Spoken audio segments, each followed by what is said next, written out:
Bonjour à vous, je suis très heureux aujourd'hui de pouvoir vous apporter ce message d'évangélisation, ce message de réconfort sur un sujet qui reprend une réalité quotidienne peut-être de nos vies, peut-être de votre vie, l'inquiétude.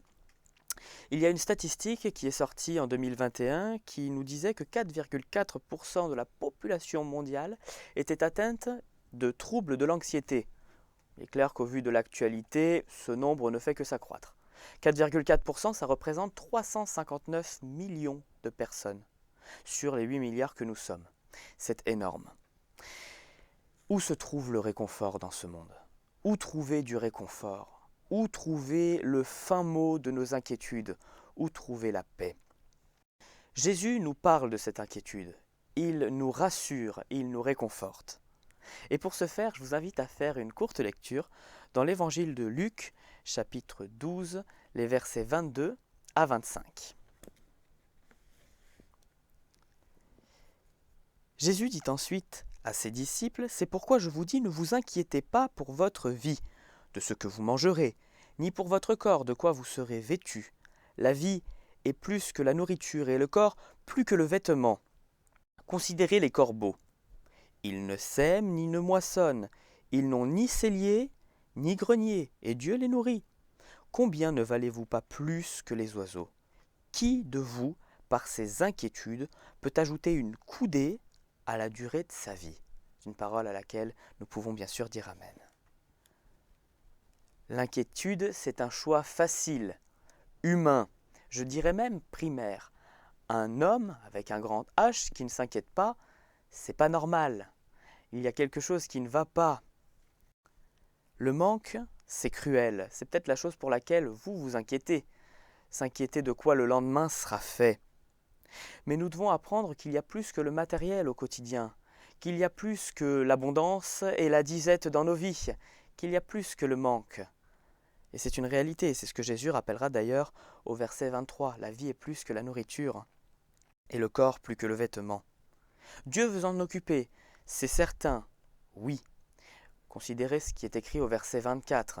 Dieu nourrit les oiseaux du ciel, il pourvoit à leurs besoins. Combien ne pourrait-il pas pourvoir à vos besoins si vous en avez besoin?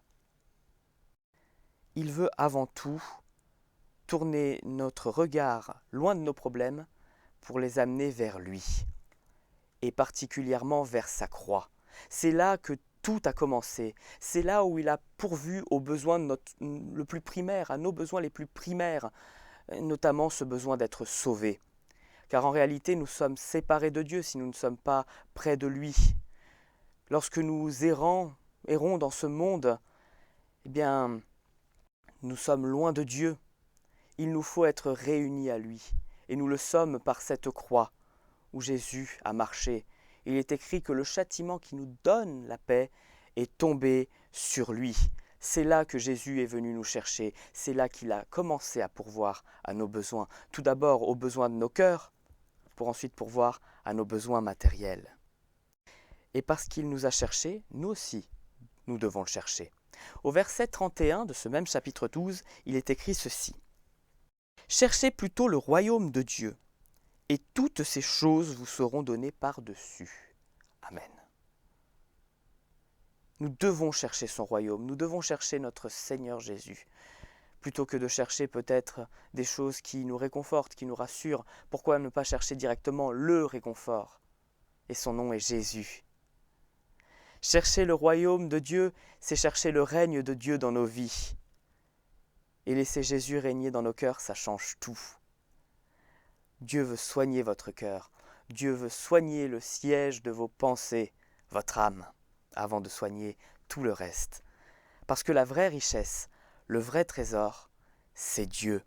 Jésus finira ainsi au verset 34 en disant « Car là où est votre trésor, là aussi sera votre cœur. » Et oui, remettez donc votre trésor, qui est votre cœur, entre les mains du Seigneur, qui en prendra grand soin, qui le restaurera et le guérira.